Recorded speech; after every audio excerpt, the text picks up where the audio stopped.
Hola amigos de nuestro podcast Telco Superligero. Gracias por escucharnos una semana más. Y esta, en un verano eterno, un verano que no termina nunca, vamos a repasar un hito que solía, digamos, disparar los otoños, ¿no? para los gobiernos de la Unión Europea, ¿no? Que son los resultados del DESI, del Indicador para la Sociedad Digital que publica la Unión Europea de este año, que en realidad corresponden obviamente al año pasado, al año 22. Pero el DESI ya no es lo que era, vamos. De hecho, esta semana lo que realmente ha publicado la Unión, la Comisión Europea en realidad, es su primer report, su primer informe sobre el estado de la década digital de la Unión Europea, ¿no? Que de alguna manera, pues es una publicación nueva que sustituye al DESI. Y bueno, es una lástima porque el DESI se vivía por todos los gobiernos, por todos los estados de la Unión, pues como de alguna manera como una carrera, ¿no? Era el momento en el que los estados pues sacaban pecho de las cosas que habían hecho y cómo las había ido. Y como a España pues le va bien en este indicador, le va notablemente bien, pues era un gran momento, ¿no? Pues para el gobierno de España en ese momento. Sin embargo, el informe actual no abunda tanto en datos y en valores y fundamentalmente no hace un ranking, sino que da una serie de notas e indicaciones a cada uno de los estados miembros que se parecen mucho a esas notas que vienen y van en nuestras escuelas de progresa adecuadamente o debe mejorar. Si queréis un buen resumen de lo que dice el DESI de este año y de alguna forma mantiene la estructura del DESI anterior, os recomiendo que miréis el hilo que Emilio García ha puesto en Twitter. Luego, si cuando publiquemos esto, me aseguraré, ¿no?, de que tengáis también ahí el handle de Emilio y podáis seguirlo y buscar el hilo. En ese hilo podréis ver que España continúa como líder entre los países grandes de la Unión, entre los que llamamos EU4, con las principales dificultades en digital skills y las principales fortalezas en infraestructura digital, como ya ocurría el año pasado y el anterior. ¿Vale? Las recomendaciones que da la Unión Europea para España pues son muy benévolas y fundamentalmente inciden en la necesidad, ¿no?, de mejorar los skills digitales. ¿Vale? Pero ¿por qué no tenemos una carrera, ¿no?, como teníamos hasta hace poco, ¿no? Pues tengamos una carrera y aunque hemos dicho muchas veces que no nos gustan las carreras y que no nos parece que sea una manera, ¿no?, de abordar el desarrollo de la infraestructura digital, bueno, pues es domingo por la tarde, hagamos una, ¿no? Y hagámosla precisamente en ese ámbito que es el que más nos interesa y el que más cerca, de más cerca seguimos, ¿no?, en este podcast. Así que, si os parece, vamos a coger de todos los indicadores que se publican, que siguen siendo los mismos que se publicaban para el DESI, con niveles de agregación similares incluso, cojamos dos en los que España destaca, en los que España es buena, y cojamos dos en los que, digamos, que no se ocupa una posición de liderazgo tan claro. Si ponemos eso en un gráfico de araña, en uno de estos gráficos radiales, ya sabéis, pues como tenemos 4 dimensiones, tendríamos un diamante. Y la conclusión que podemos sacar es que España es en realidad un líder incompleto, ¿no? Porque la ventaja que tienen los dos indicadores potentes es mucha. Sin embargo, su diamante debería ser mucho más ancho también en los indicadores en los que no destaca. Y mirando también este gráfico de diamantes, decía, este gráfico de araña, hay otra pregunta muy importante sobre la mesa que merece una respuesta que probablemente no daremos aquí hoy, ¿no? ¿Qué pasa con Alemania? De hecho, la huella, el diamante de Alemania, pues es de largo el más pequeño de los de EU4 y no sé cómo es posible que la principal locomotora económica de Europa pues puntúe tan mal en estos aspectos, ¿no? O es probable que no estemos entendiendo nada o hay algo que deberíamos revisar. Luego también, si miráis, pues está el caso de Italia, muy cercano a la media de la Unión. Pero también hay algo llamativo y algo clave, ¿no? Y es que España es de los países de EU4 con los que nos estamos comparando, el país que menor cobertura 5G reporta, ¿vale? Y prácticamente con el mismo valor que la media de la Unión, cuando en cualquier otro indicador, en lo que se refiere a infraestructura, pues España está, como hemos dicho, muy por encima. Así que ya este diagrama de araña nos enseña una carencia principal, ¿no? Que es la cobertura 5G. Y como os he dicho, pues el desconcertante papel de Alemania, que en esta dimensión, en cobertura 5G, desde luego, pues supera a España. Así que vamos a hacer, si os parece, un zoom, ¿no? en estas variables y vamos a tratar de explorar un poco más qué significa ser líder y cuándo España lo es y cuándo no lo es. Para hacer eso vamos a usar como herramienta unos diagramas de burbujas en el que en el GX siempre vamos a representar la penetración de fibra hasta el hogar, y en el eje Y pues iremos representando las otras magnitudes, ¿no? En el primer caso vamos a ver la tasa de conexión de esos hogares, de los hogares por encima de 100 megabits. En esa tasa de conexión, en ese indicador, España es, como hemos dicho, el líder de la Unión Europea. Y si miramos el gráfico con digamos que una amplitud algo mayor de mira, vemos que hay un clúster de países que se destacan claramente del resto, que son España, como hemos dicho, Rumanía, Suecia y Portugal. Y luego vemos que el resto de los países de EU4 pues ocupan posiciones más o menos dispersas, ¿no? Por supuesto, Alemania pues a la cola, como os venía diciendo. Y hay mucha distancia entre los países de la Unión Europea 4, los grandes, y España en esta magnitud. Mirando la gráfica también uno podría jurar que hay una correlación positiva entre tener mucha fibra y tener muchos hogares conectados a más de 100 megabits. Esto puede ser cierto, pero también hay otros factores que afectan, ¿no? Y desde luego es la propia estructura, ¿no? de los mercados y el tipo de competencia que se establece, ¿no? la que marca mucho. Pues hay casos muy claros como Estonia y Dinamarca, por ejemplo, que tienen casi los mismos valores de penetración de fibra, pero están en valores de tasa de conexión por encima de 100 megabits, pues muy, muy diferentes, de 30 hasta casi el 70%.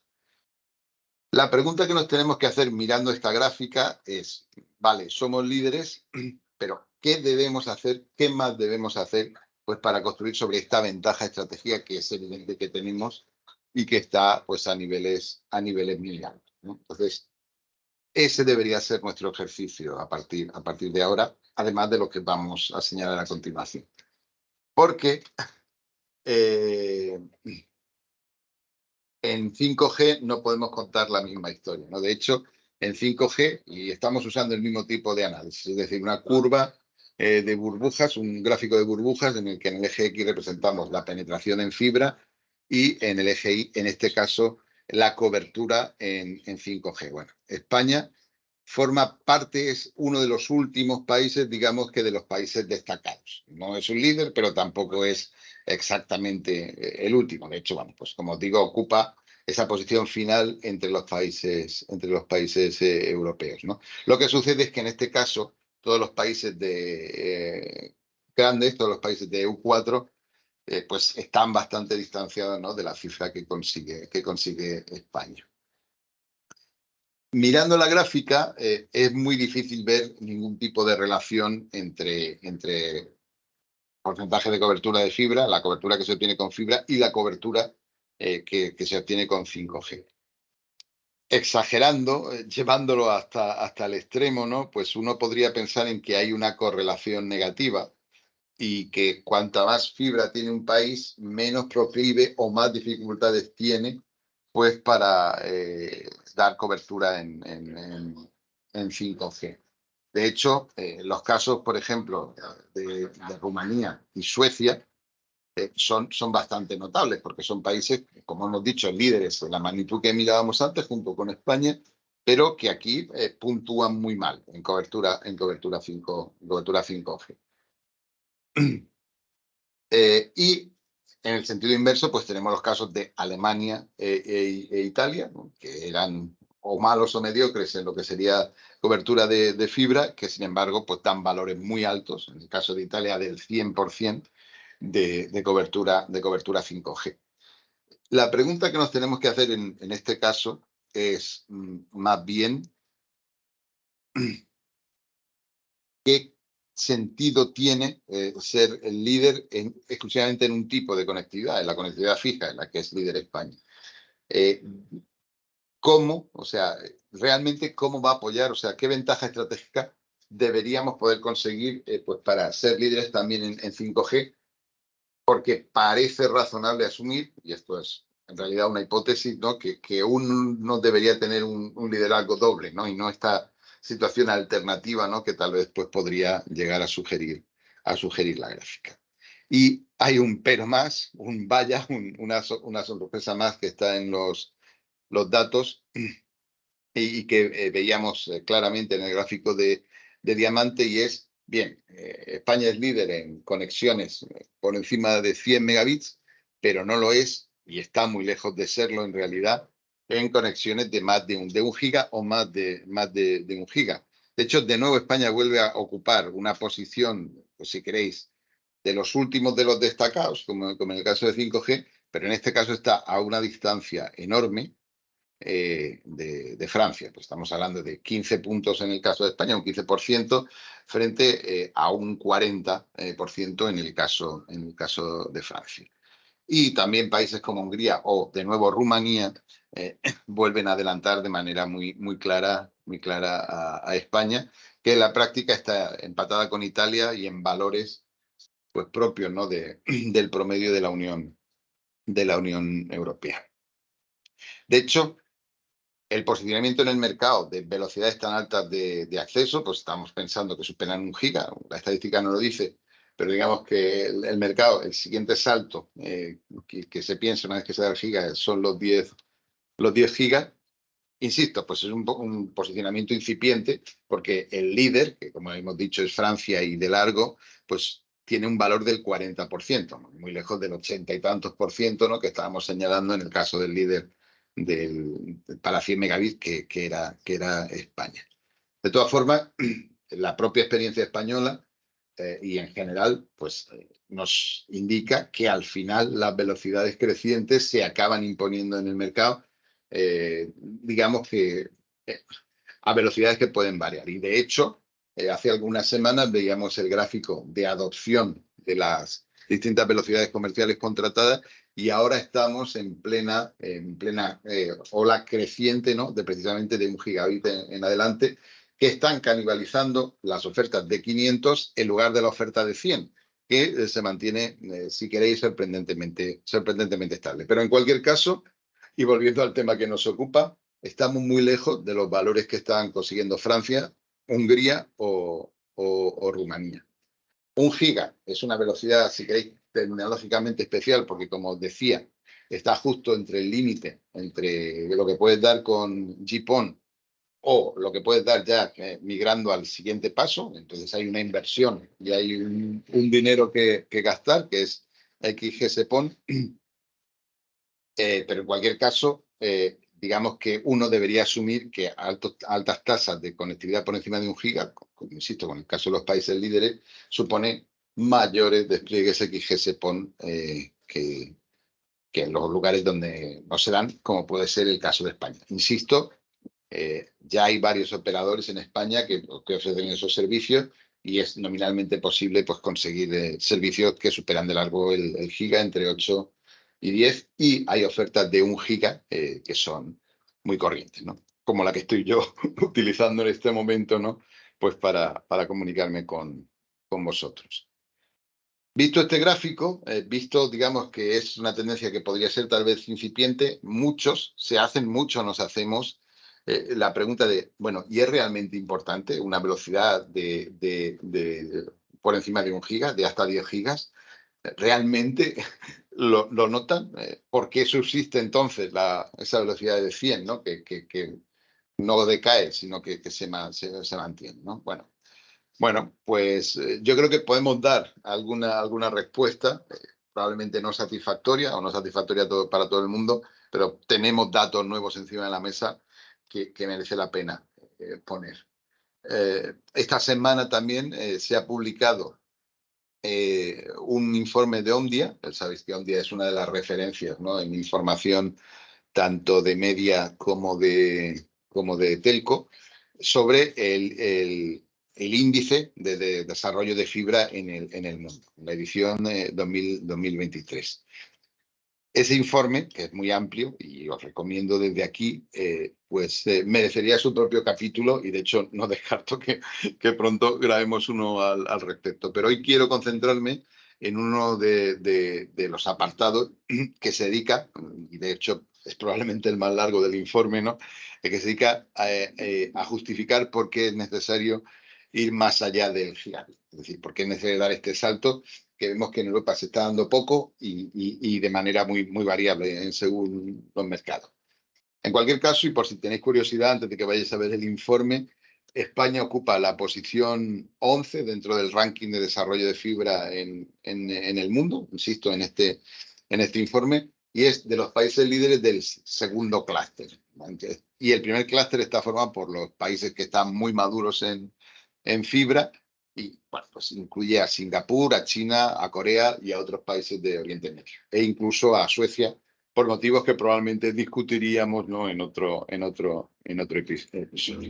España, insisto, ocupa una buena posición en ese clúster 2, no en el 1, con la posición 11, pero es superado en este índice por dos países latinoamericanos, Chile y Uruguay, ¿vale? Entonces, pues desde aquí también saludos y albricias a Chile y a Uruguay, pues por ocupar esta posición en unos rankings en los que digamos que Latinoamérica pues no suele aparecer, o aparece normalmente en otras posiciones. Pero a lo que íbamos, ¿hacen falta o no hacen falta servicios por encima de 1 giga? Bueno, yo creo que Omdia es bastante eficaz convenciéndonos de que tiene que ser así. Lo justifica en primer lugar para los servicios empresariales, y ahí hay poco que decir, porque bueno, más nube, más trabajo en la red, más Internet of Things, más cualquier cosa casi que queráis, ¿no?, pues va a suponer necesariamente más ancho de banda, pues conectando las empresas de cualquier tamaño en el futuro. Otra cosa es cómo eso se transforma en una demanda efectiva, cómo se monetiza. Esa no es la conversación de hoy. Y luego, en residencial, que es el volumen principal del tráfico, como sabéis, da varios argumentos, pero los claves son dos. El aumento de ancho de banda requerido por los servicios futuros. Sabéis que el ancho de banda de las conexiones fijas a Internet depende fundamentalmente del fútbol en España, es decir, depende del vídeo, y no hay motivos para pensar que esto deje de ser así. Y más bien, bueno, pues digamos que nuevos servicios de vídeo, pues cada vez más potentes, irán generando de alguna manera pues una demanda adicional para más ancho de banda y por tanto mayores velocidades de conexión. Pero sobre todo, el argumento que más me convence y el que más pesa es en el número de dispositivos de todo tipo, que pueden ser desde televisores relacionados con el vídeo hasta cámaras, pero también sensores, ¿no? Y evidentemente otro tipo de equipo que está todavía pues por inventarse, que hay conectado en los hogares, ¿no? Y ahí Omdia pronostica desde los 13 que estiman que puede haber en la actualidad. Bueno, es una cifra que a mí no me suena mal, por lo menos en mi casa, hasta unos 44 en el futuro, ¿no?, en 2030, ¿no? Y en ese marco prevén un crecimiento sustancial de las conexiones por encima de 1 gigabit, pero lo hacen de manera diferente para cada mercado, ¿no? Y si bien para el 2022, es decir, el año pasado, pues ya se identifica un liderazgo en esa penetración de servicios de más de 1 giga para Norteamérica, seguido por Asia, y luego bastante alejado Europa, ¿no? Europa Occidental con un 6%. Para el 2028 esa brecha se amplía, ¿no? Y China y Asia pues pasaría a ser, a obtener un valor del 66%, un 53%, insisto, en el 2028 América del Norte y un 24% Europa Occidental. Sería la tercera región, pero insisto, a una distancia todavía mayor. Podemos, efectivamente, podemos creernos más o menos las causas y si los argumentos. Podemos apostar a la carta de que el tráfico, incluso el fijo, pues no va a crecer tan rápido en el futuro como viene creciendo hasta ahora, lo cual también es razonable. Pero creo que estaremos de acuerdo todos en que la innovación en servicios, las cosas nuevas que aparezcan relacionadas con el uso de Internet y la conectividad, va a venir en este tipo de redes súper veloces, porque si no, no sé de dónde vendrán. Y todo parece indicar que esas redes van a ser más frecuentes en Asia y en Norteamérica. Podemos cuestionar las cifras y las metodologías de los informes.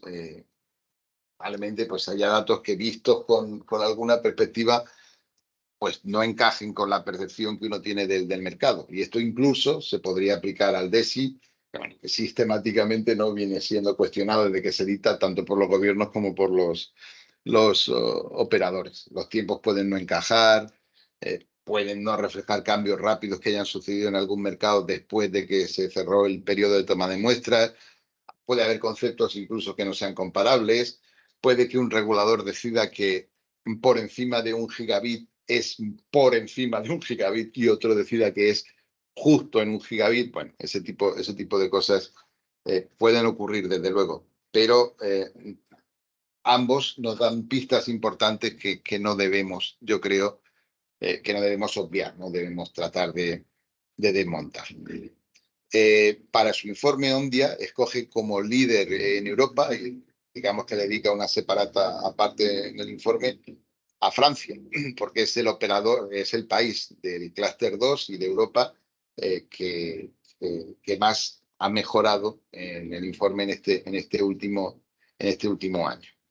En América Latina, por cierto, ha sido Chile, que tiene también su propia separata. De nuevo, felicidades a Chile por esto. Si miramos la evolución del indicador de Francia, que viene, como digo, descrito en un anexo y representado de nuevo por un diagrama de araña, en este caso con bastantes más ejes, digamos que el progreso de Francia se apoya fundamentalmente en la penetración FTTH también, pero fundamentalmente en mejoras claras en las velocidades de carga y descarga en los hogares, que estos son datos además de UCLA que utiliza Omdia. Ese aumento de velocidades claramente viene asociado también, de velocidades efectivas, viene asociado claramente a un aumento en las velocidades contratadas, que como os decía, pues también refleja el décimo, colocando a Francia como líder en conexiones por encima de 1 gigabit. Y esto es todo lo que os quería contar esta tarde. Y creo que me está quedando un episodio algo más largo de lo que me gustaría. Si me pedís un resumen, y por dejar 4 ideas claras encima de la mesa, o lo más claras posible, yo dejaría estas, ¿no? España continúa manteniendo un liderazgo muy sólido y muy claro en la Unión Europea en lo que se refiere al despliegue FTTH y su uso. Esto es clave, es un hecho y es incontrovertible. Sin embargo, ese liderazgo, que como digo es abrumador, no se está trasladando de manera automática, no podría ser así, pero no se está trasladando ni al despliegue 5G ni a las conexiones por encima de un gigabit. Creo que es necesario que que actuemos en ambas dimensiones. Y para eso creo que debemos encontrar nuevos equilibrios o equilibrios adecuados, ¿no?, entre el mercado y la industria y los estados, en este caso concreto el Estado español, ¿no?, para, para asegurar que efectivamente aprovechamos y multiplicamos, ¿no?, ese trabajo que ya hemos hecho, tanto en España fundamentalmente, pero también pues, en la Unión Europea. Y luego una idea que quiero repetir, digamos que las próximas aplicaciones, las aplicaciones que pueden llegar a cambiarlo todo en el futuro, probablemente, muy probablemente, se den en esas redes hiperabundantes digitalmente, esas redes que ofrezcan mucho ancho de banda y con mucha ubicuidad, que son estas redes 5G y estas redes más de 1 gigabit, ¿no?, de las que estamos hablando.